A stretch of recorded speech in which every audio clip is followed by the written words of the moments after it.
से बोलिए गणेश भगवान जी की जय। प्यारे भक्तों, आज पौष मास के कृष्णा पक्ष की बुधवार का दिन है। बुधवार का दिन सभी देवी देवताओं में सबसे पहले पूजे जाने वाले भगवान गणेश को समर्पित होता है। बुधवार के दिन उपवास रखने का विशेष महत्व होता है, क्योंकि बुधवार के देवता भगवान गणेश बुद्धि के देवता हैं। प्यारे भक्तों, आज की इस वीडियो में मैं आप सभी को सुनाऊंगी बुधवार की व्रत कथा और साथ में आप सभी श्रवण करेंगे गणेश संकष्टी चतुर्थी व्रत कथा, चौथ माता की कथा, आरती सहित। तो आइए प्यारे भक्तों, पहले हम श्रवण करते हैं बुधवार बुधदेव की व्रत कथा। तो प्रेम से बोलिए बुधदेव की जय, गणेश भगवान की जय। समतापुर नगर में मधुसूदन नामक एक व्यक्ति रहता था। वह बहुत धनवान था। मधुसूदन का विवाह बलरामपुर नगर की सुंदर लड़की संगीता से हुआ था। एक बार मधुसूदन अपनी पत्नी को लेने बुधवार के दिन बलरामपुर गया। मधुसूदन ने पत्नी की माता पिता से संगीता को विदा कराने के लिए कहा। माता पिता बोले, बेटा आज बुधवार है, बुधवार को किसी भी शुभ कार्य के लिए यात्रा नहीं करते। लेकिन मधुसूदन नहीं माना। उसने ऐसी शुभ अशुभ की बात को न मानने की बात कही। दोनों ने बैलगाड़ी से यात्रा प्रारंभ की। 2 कोस की यात्रा के बाद उसकी गाड़ी का एक पहिया टूट गया। वहां से दोनों ने पैदल ही यात्रा शुरू की। रास्ते में संगीता को प्यास लगी। मधुसूदन उसे एक पेड़ के नीचे बैठाकर जल लेने चला गया। थोड़ी देर बाद जब मधुसूदन कहीं से जल लेकर वापस आया तो वह बुरी तरह हैरान उठा, क्योंकि उसकी पत्नी के पास उसी की शकल सूरत का एक दूसरा व्यक्ति बैठा था। संगीता भी मधुसूदन को देखकर हैरान रह गई। वह दोनों में कोई अंतर नहीं कर पाई। मधुसूदन ने उस व्यक्ति से पूछा, तुम कौन हो और मेरी पत्नी के पास क्यों बैठे हो? मधुसूदन की बात सुनकर उस व्यक्ति ने कहा, अरे भाई, यह मेरी पत्नी संगीता है। मैं अपनी पत्नी को ससुराल से विदा कराकर लाया हूँ। लेकिन तुम कौन हो जो मुझसे ऐसा प्रश्न कर रहे हो?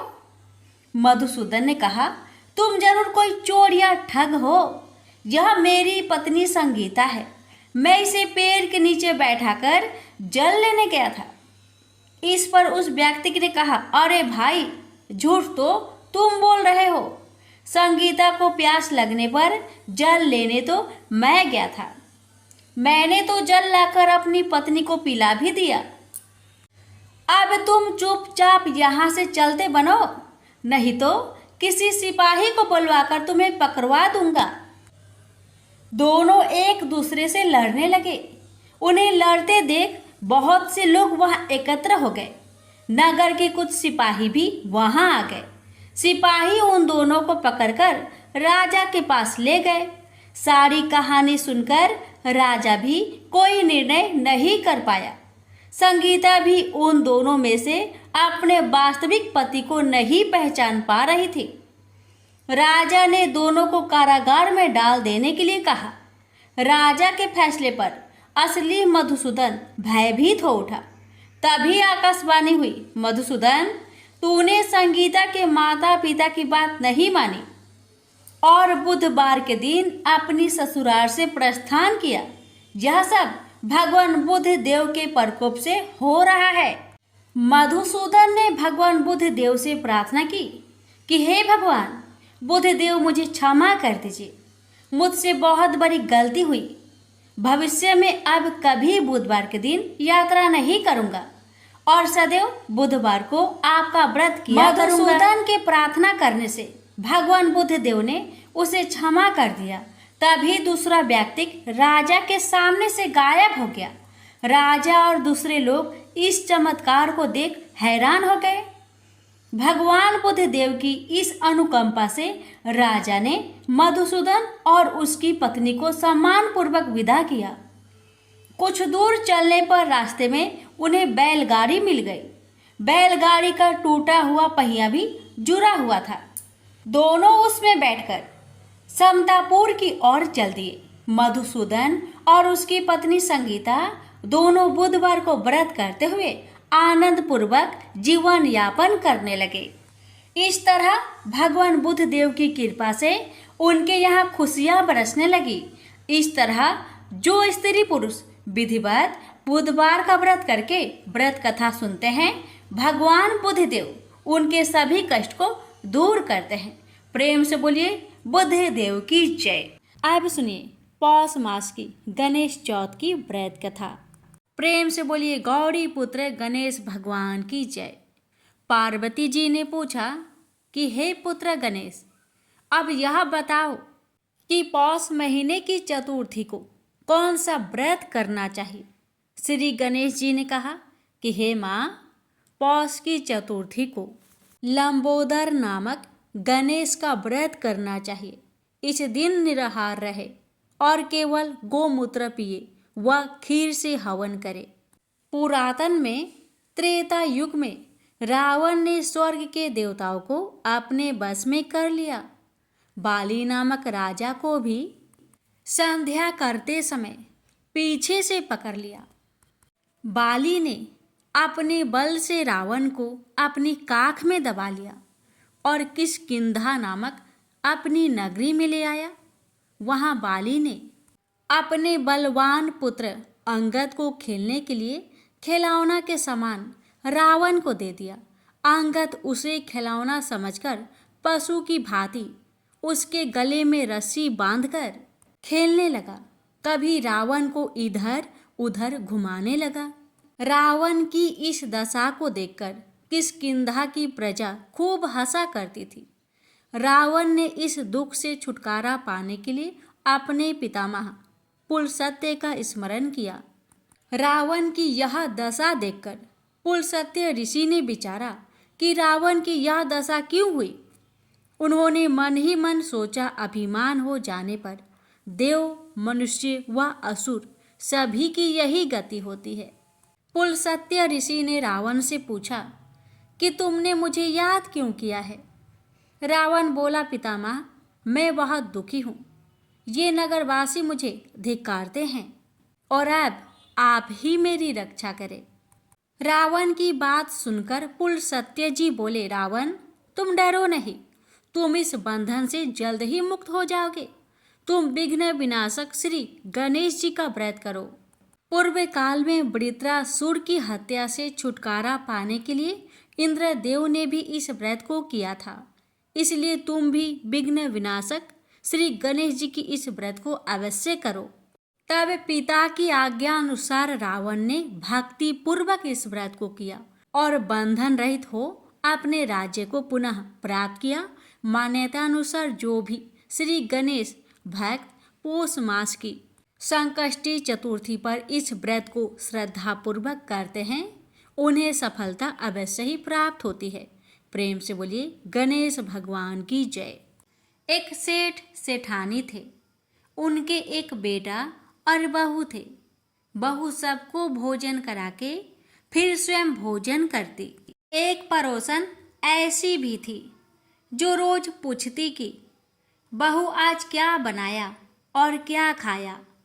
बहू कहती, ठंडो बासी। एक दिन उसके पति ने ऐसा सुनकर विचार किया कि आज तो पकवान बनाए जाए, फिर देखे कि मेरी पत्नी क्या कहती है। उसने तरह तरह के पकवान बनवाए और घर के सभी लोगों ने एक साथ बैठकर भोजन किया। आज भी पड़ोसन ने पूछा तो बहू ने कहा, ठंडो बासी। सेठ के लड़के ने सोचा, हो ना हो कोई बात अवश्य है जिससे कि मेरी पत्नी ऐसा कहती है। उसने पत्नी से पूछा, तुम रोज ठंडो बासी खाया ऐसा क्यों कहती हो, जबकि हम सब ने एक साथ बैठकर कई तरह के पकवान खाए। उसकी पत्नी बोली, हम लोग जो खा रहे हैं वह बाप बूढ़ों की कमाई है। जिस दिन आप कमा कर लाओगे उस दिन मैं समझूंगी कि ताजा भोजन कर रही हूँ। अब एक दिन लड़के ने माँ से कहा, माँ, मैं एक बड़े शहर में कमाई करने जा रहा हूँ। माँ बोली, बेटा अपने पास इतना धन है कि खाया नहीं खुटेगा। माँ के मना करने पर भी बेटे ने स्वयं कमाने का दृढ़ निश्चय कर लिया और जाते समय पत्नी से कहा, मैं जब तक कमाकर बहुत सा धन लेकर ना आऊं, तुम चूल्हे की आग मत बुझने देना। एक दिन चूल्हे की आग बुझ गई तो वह मन ही मन घबराने लगी, कहीं मेरे पति पर संकट तो नहीं आन पड़ा। जल्दी से पड़ोस में से आग लाकर चूल्हे में रख दूं। ऐसा विचार करके पड़ोस में गई। वहां पड़ोसन चौथ माता का व्रत पूजन कर रही थी। पड़ोसन ने कहा, थोड़ी देर में आकर ले जाना। बहू ने पड़ोसन से पूछा, आप यह व्रत क्यों करती हैं? इससे क्या मिलता है? पड़ोसन ने कहा, चौथ माता के इस व्रत को करने से अन्न लक्ष्मी मिले और अपनी मनोकामना पूरी हो। अब बहू भी चौथ माता का व्रत करने लगी। दीवार पर चौथ माता बनाई। उस दिन घी गुड़ का चूरमा बनाकर रात्रि को चंद्रमा को अर्घ्य देकर भोजन करती। ऐसा करते करते बहुत दिन हो गए। चौथ माता ने उस बहू के पति को सपना दिया कि साहूकार का बेटा तू जागे कि सोवे, तेरी पत्नी बहुत याद कर रही है, घर जाकर उसकी चिंता मिटा। तू दुकान खोलकर कंकु केसर का पगलिया बना के बैठ जाना। आज तेरा हिसाब किताब चुकता हो जाएगा। अब तो चौथ माता ने जैसा कहा था वैसा ही हुआ। उसने घर जाने की तैयारी की और गाड़ी भर के धन दौलत लेकर चल दिया। रास्ते में एक बड़ा सा काला नाग फन फैलाए बैठ गया और कहने लगा, आज तो मैं तुझे डसूंगा, छोड़ूंगा नहीं। आज तेरी आयु पूरी हो गई है। तो सेठ के लड़के ने कहा, आज चौथ माता ने मुझे सपना दिया है तो मैं अपनी पत्नी से मिलने घर जा रहा हूँ। वहाँ मेरी पत्नी बहुत चिंता कर रही है। मैं उससे मिलकर जरूर आऊँगा, तब तुम मुझे डस लेना। नाग ने कहा, तुम शपथ पूर्वक कहकर जाओ तो मैं तुम्हें जाने दूंगा, परंतु लौट कर नहीं आए तो तुम्हारे घर आकर मैं तुम्हें डस लूंगा। इस प्रकार सर्प को वचन देकर वह अपने घर पहुंचा। वहां सभी से हंसी खुशी से मिला और भोजन करके उदास होकर बैठ गया। उसकी पत्नी ने उदास होने का कारण पूछा तो पति ने काले नाग वाली बात बताते हुए कहा, यदि मैं उसके पास नहीं जाऊंगा तो वह घर आकर मुझे डस लेगा। पत्नी बहुत चतुर थी। उसने कहा कि आप घबराओ नहीं, लेट जाओ, मैं एक उपाय करती हूँ। पत्नी ने कमरे की 7 पीढ़ी सिराओ धोई। पहले पीढ़ी पर रेत, दूसरी पीढ़ी पर इत्र, तीसरी पीढ़ी पर गुलाब, चौथी पीढ़ी पर कंकु केसर, 5वीं पीढ़ी पर लड्डू पेड़ा, 6ठी पर गादी गलीचा और 7वीं पीढ़ी पर दूध का कटोरा भरकर रख दिया। इस प्रकार वह 7 ही पीढ़ी सजाकर बैठ गई। आधी रात होते ही नाग आकर पीढ़ी चढ़ने लगा। पहली पीढ़ी पर रेत में लौट गया और कहने लगा कि सेठ की बहू ने आराम तो बहुत दिया, पर वचन से बंधकर आया हूँ, सो डसूंगा अवश्य ही। इस प्रकार 7 पीढ़ियों पर नाग आराम करता हुआ और कहता हुआ कि डसूंगा जरूर। कमरे में जाने ही वाला था कि चौथ माता ने विचार किया कि मैं इसे नहीं बचाऊंगी तो संसार में धर्म कर्म और व्रत पूजन को कौन मानेगा। अब तो गणेश जी, चंद्रमा जी और चौथ माता ने उसे बचाने का विचार किया। चंद्रमा जी ने उजाला किया, चौथ माता ढाल बनी और गणेश जी ने तलवार लेकर नाग को मार दिया और ढाल से ढक दिया। अब बहू भी थकी हारी सो गई। दिन उगा तो लोग बेटे से मिलने आए। परंतु बेटा बहू तो उठे ही नहीं थे। बहुत देर हो गई तो माँ उन्हें उठाने गई। माँ ने सातों पीढ़ियों पर जो कुछ देखा तो बहुत घबराई और बेटा बहू को आवाज लगाई, बेटा बहू। उठे तो देखा कि एक ढाल तलवार वहां पड़ी है।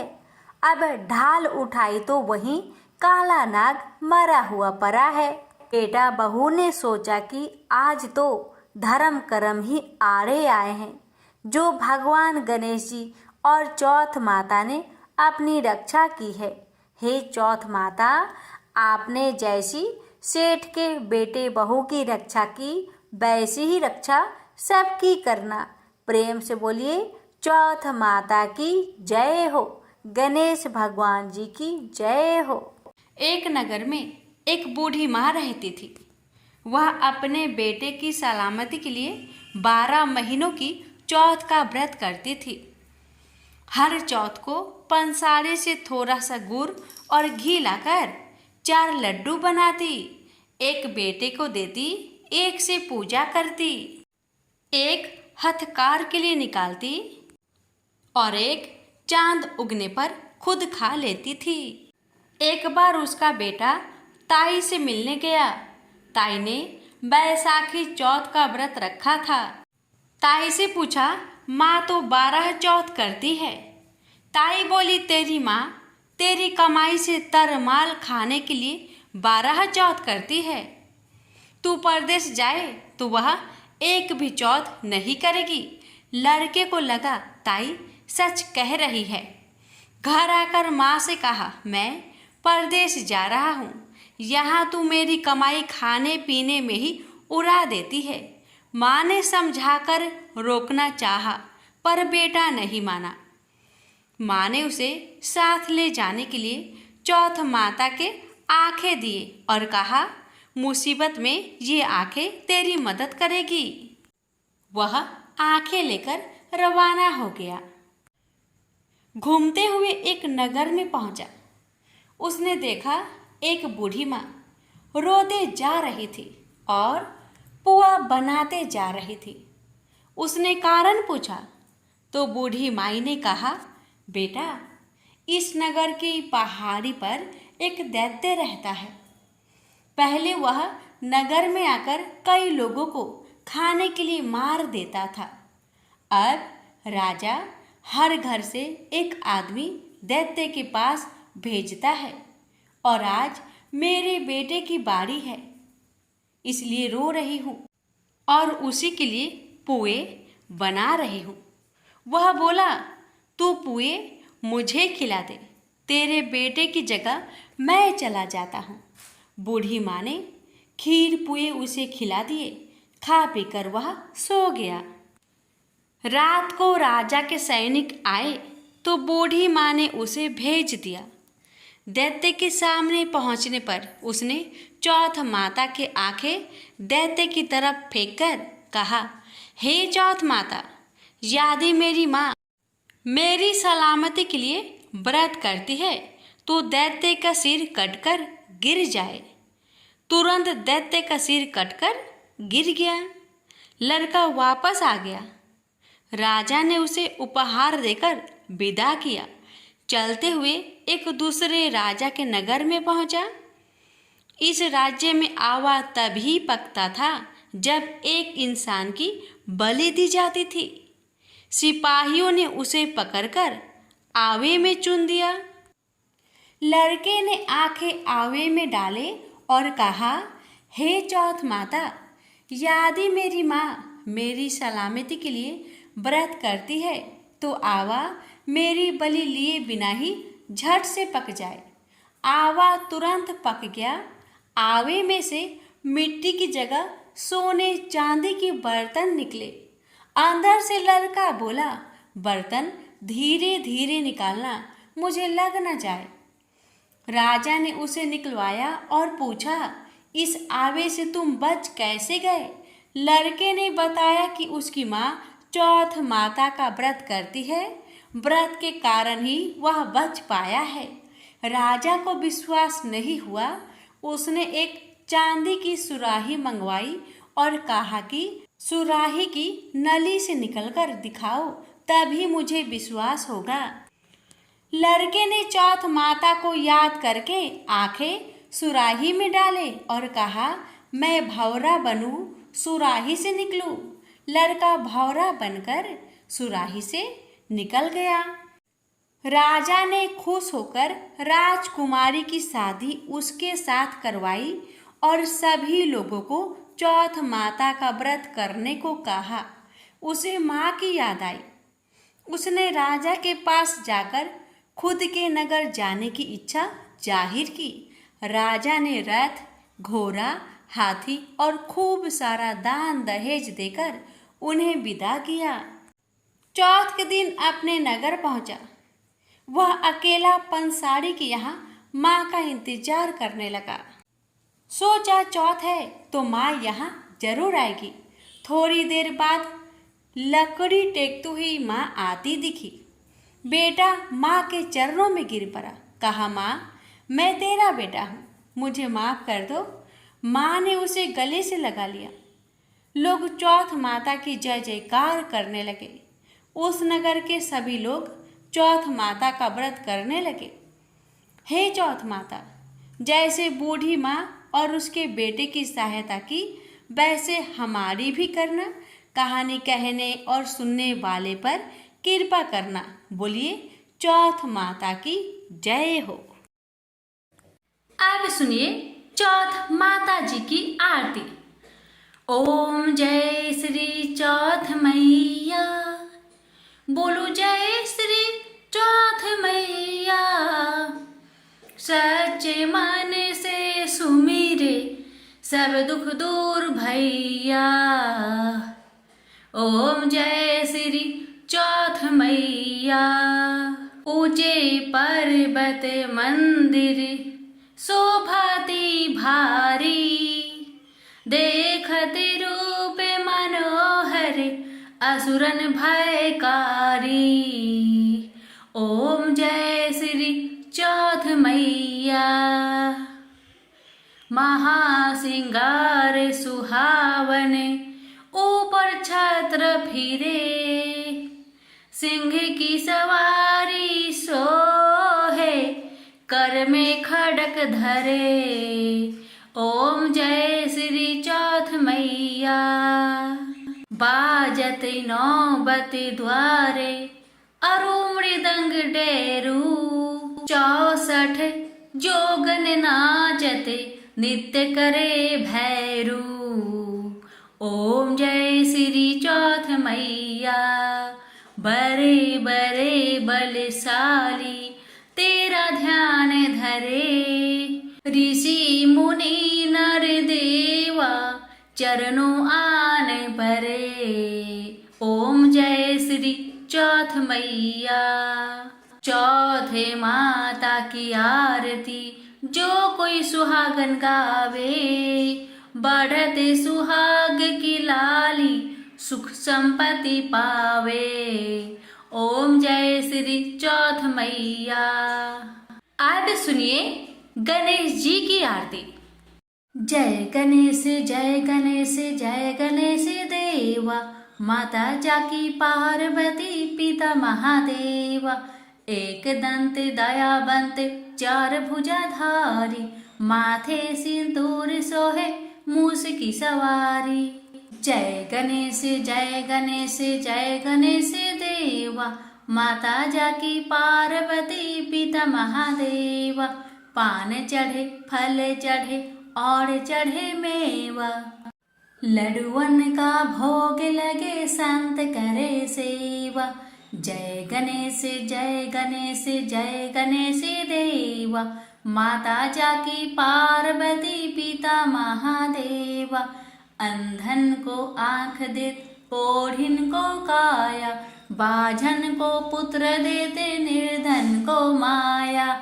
जय गणेश जय गणेश जय गणेश देवा, माता जाकी पार्वती पिता महादेवा। सूर्य श्याम शरण आए सफल कीजिए सेवा, माता जाकी पार्वती पिता महादेवा। जय गणेश जय गणेश जय गणेश देवा, माता जाकी पार्वती पिता महादेवा। दीनन की लाज रखो शंभु सुतेकारी, कामना को पूर्ण करो जाओ भलिहारी। जय गणेश जय गणेश देवा, माता जाकी पार्वती पिता महादेवा। प्रेम से बोलिए गणेश भगवान की जय। हे भगवान, हे चौथ माता, अपने सभी भक्तों की सभी मनोकामना को पूर्ण करना, सभी कष्टों को दूर करना, और हम जो आपकी कथा सुना रहे हैं हम पर भी अपनी कृपा सदा बनाए रखना। प्रेम से बोलिए चौथ मैया की जय, गणेश भगवान की जय।